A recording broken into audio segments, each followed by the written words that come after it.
Hey everyone, Rachel Libert here. Today I am bringing you an interview with Beth Greenwood. Now, Beth is a catcher for the Women's Professional Baseball League, and she also has some ties here in Rochester. She played baseball at the University of Rochester, where she made history as the first American woman to catch in an NCAA baseball game. So, a lot of cool stuff from her. We talked about making history and now being a part of history with this Women's Pro Baseball League. A little bit about this league. It's the inaugural season coming up next month in August. It's been 70 years in the making. So now, women's pro baseball is on this national stage.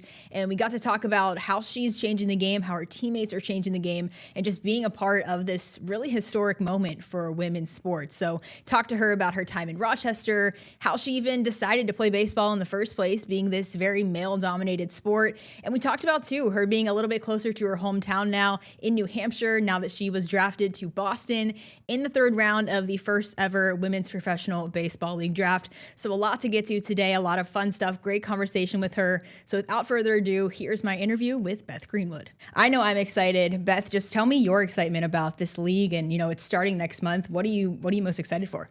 Yeah, I mean, it's crazy to think that this is going to be the first women's pro league in that long. There's been so many of us who've been playing baseball growing up, playing with the boys, and we've all dreamed of having our league where we could have a women's professional league, but I think a lot of us kind of thought that it would happen eventually, but maybe not in our playing career. So when I found out that there was going to be a league and I got drafted and signed, I was beyond excited because I think if you told 12-year-old me this was happening, she wouldn't believe you. So I'm super excited for that.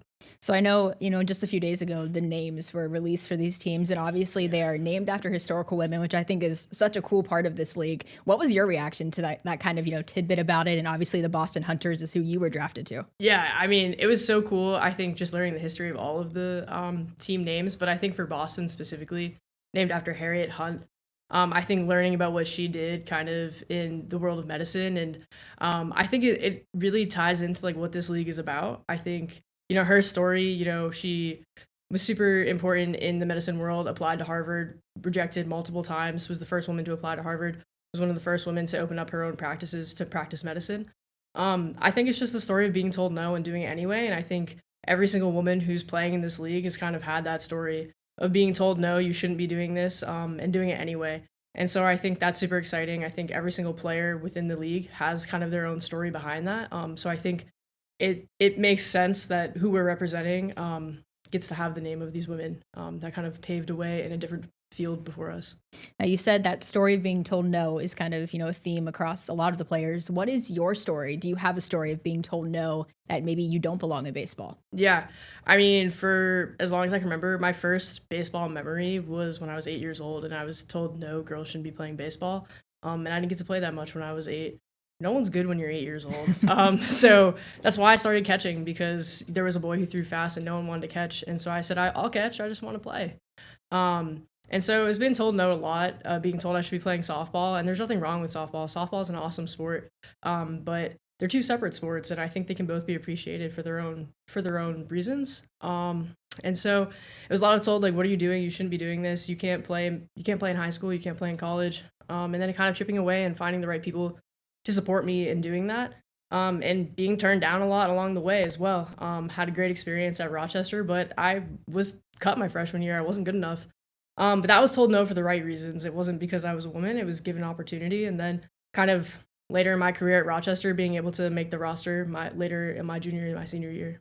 What did that, being cut, what did that do for you motivation-wise and just help you, I guess, develop as a player?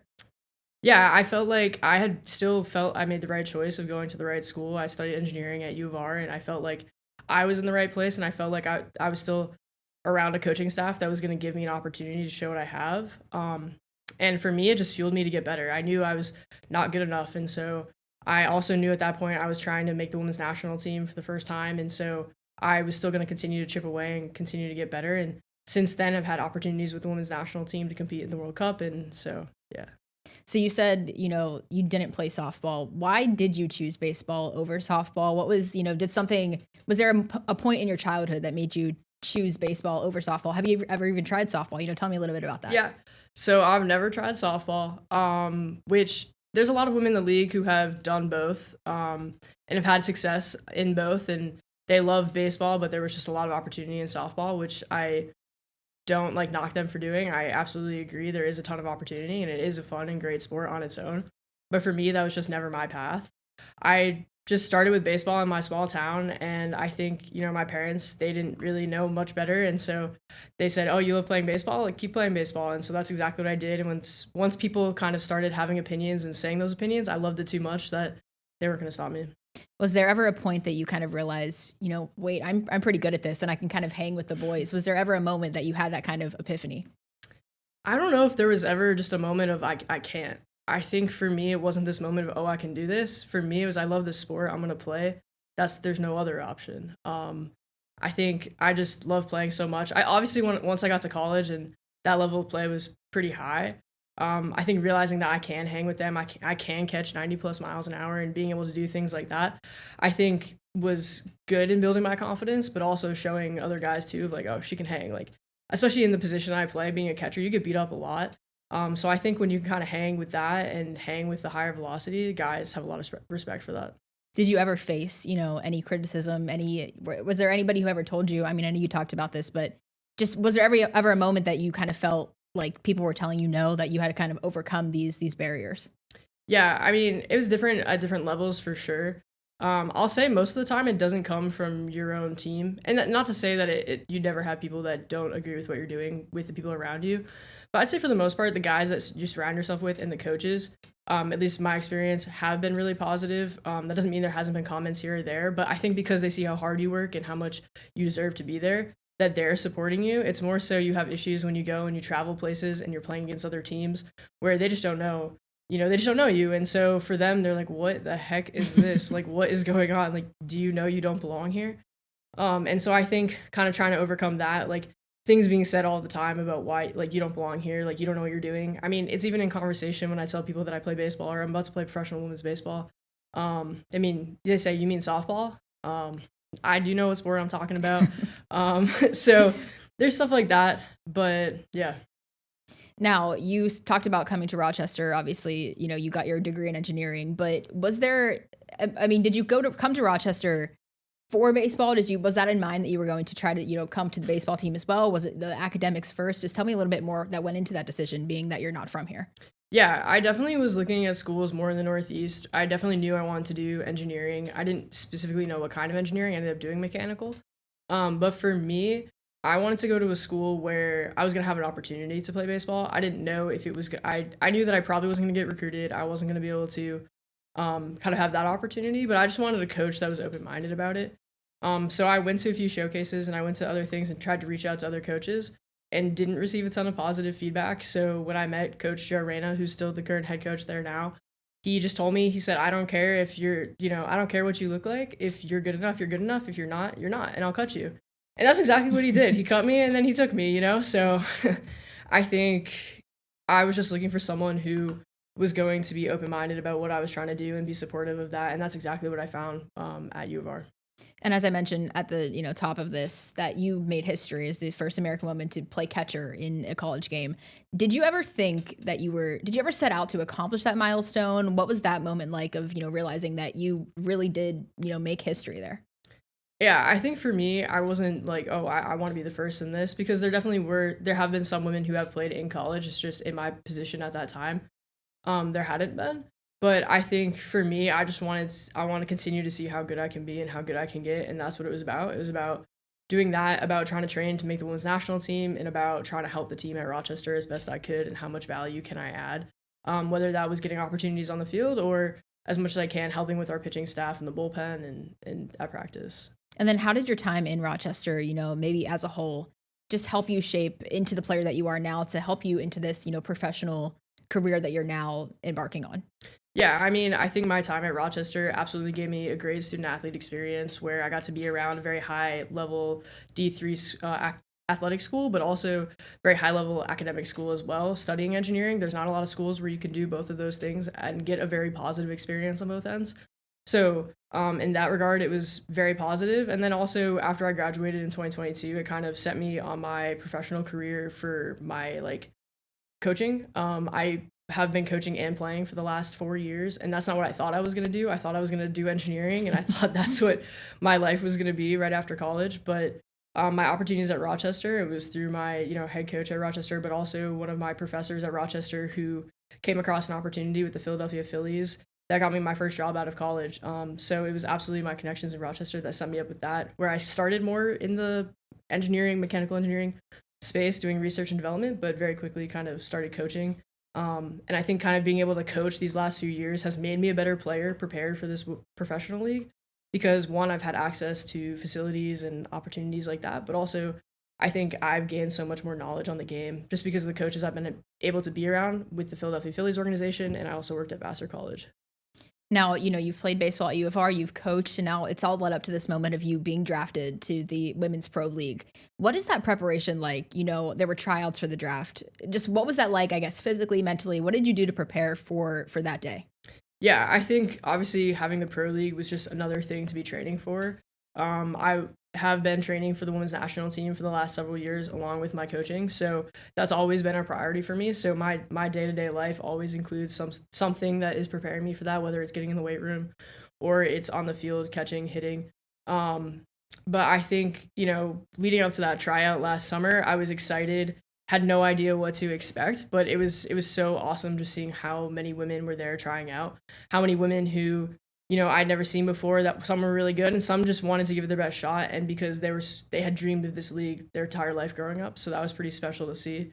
And then just mentally, I think just trying to take it in, because it still doesn't feel real that it's happening. I think finding out the team names and the jerseys the other day, I was like, holy crap, like this is real, this is happening. But I don't think it's gonna be until we kind of put the jerseys on for the first time and we have that first game that it's gonna be like, this is real, and this isn't this thing that we've been talking about since we were little kids that we want to happen. Like, this is happening, and we get to be a part of it. So I think that's pretty special, and pretty much this whole summer I've been focused on training, getting ready, doing the development training with the USA team, and then now getting ready here in Rochester before I head to the Pro League. Now take me through that draft tonight. What was just the emotion when you heard your name called? Yeah, well, I was stressed. I was stressed the whole time before I was watching it. I was actually in Rochester with my girlfriend, watching it with some of my friends and some of her friends. And as it was going on and different names are getting called, I'm just watching, like, I'm watching my position. I'm like, okay, what catcher is going where, who's going where? Because I was trying to figure out where I was going to go. And we also knew that, even though there was 120 women draft eligible, likely if you were going to get a contract, you had to be in the first 60. So that was stressful because I was like, okay, like, it's not, if you don't get in the first 60, it doesn't mean it's not going to happen, but it for sure is harder. And so I was getting stressed as kind of like the rounds were going.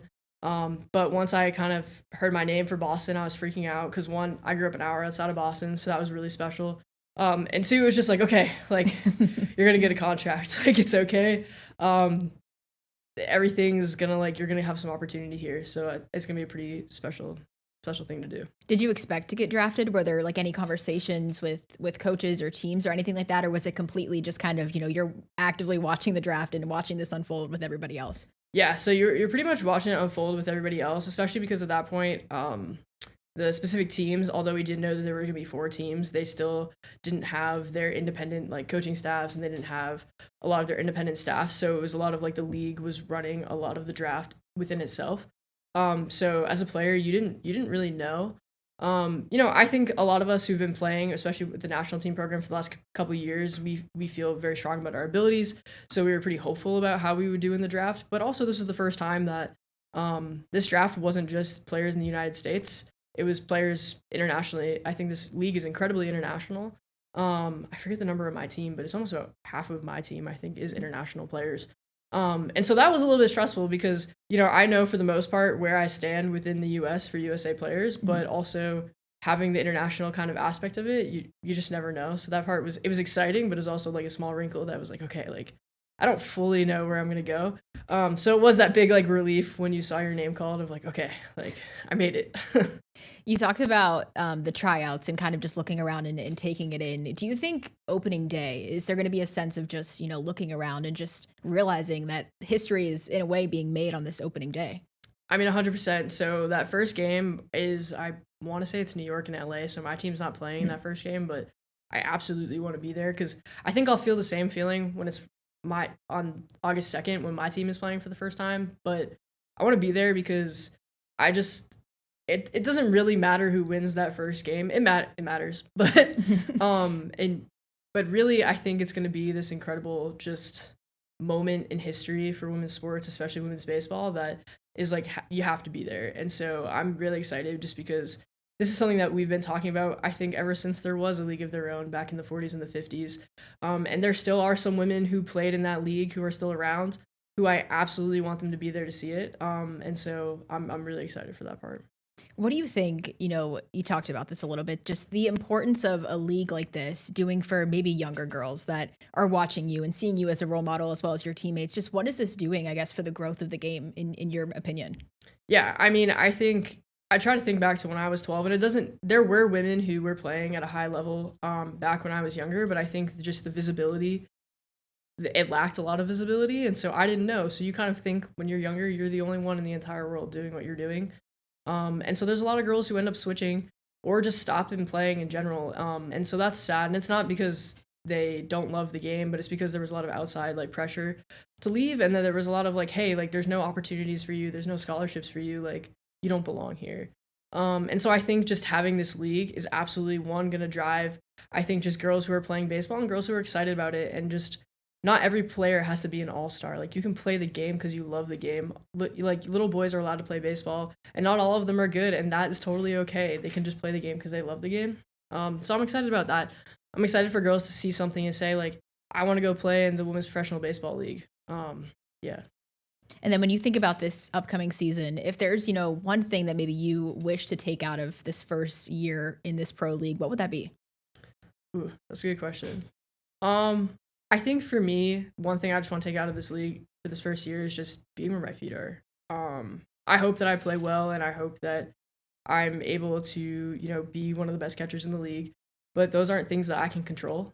I can control how I show up every day. I can control how I am as a teammate. And so I hope that, from that, my team is able to kind of have that good camaraderie. But I think what's most important for us is to be able to put on a good product for people to see what women's baseball is about. We've known what women's baseball is for a long time, but I think it's time that the rest of the world knows too. So I think that's our main focus, is making sure that everyone sees how great the game is for women's baseball and how it's a different style of play.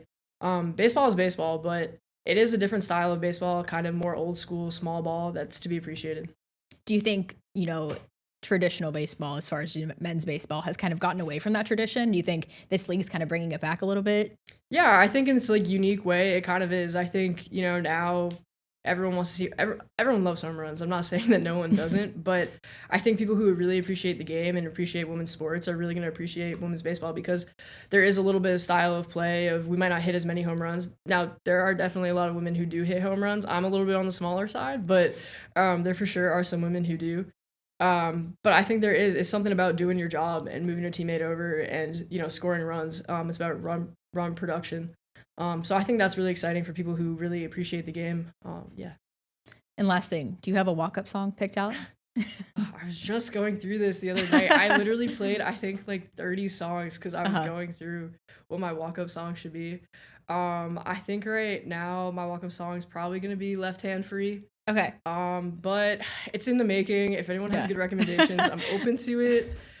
I used to have some Chapel Roan, but yeah, that's good. I'm trying to think of some different things. So, but I was probably driving my girlfriend insane because I actually like 2 nights ago was playing like 30 different songs. And I was like, this isn't my vibe. This is not what I'm trying to do. I feel like that's got to be such a hard decision. It's a lot of pressure. Is it just? A lot of pressure. Do you know? I mean, maybe you don't know, but is it just like one walk-up song? You're stuck with that for the whole season? Is it a? I don't know. I'm hoping that if you're struggling, like you can like change it up. Yeah. Yeah. So I think that they'll probably work with us, or we can change it. But yeah, it's a lot of pressure. It has to be a good song. Like, and it's like you get like 10 seconds max. So you can't, like, some songs it's like, well, it's good, but you need like 20, 30 seconds. So. Do you get to pick out like what 10 seconds of the song plays, or is it just kind of like? Yeah, we should be able to. Yeah. Okay. Well, that's the tough thing too. Sometimes depending where you're playing, you don't get to, and then it has to be like the start of the song. Yeah. And that's a whole different, like, now you're looking at all different songs. That's my problem with the Chapel Roan song. It's really good, but it's like which in the one middle is it? Of the song.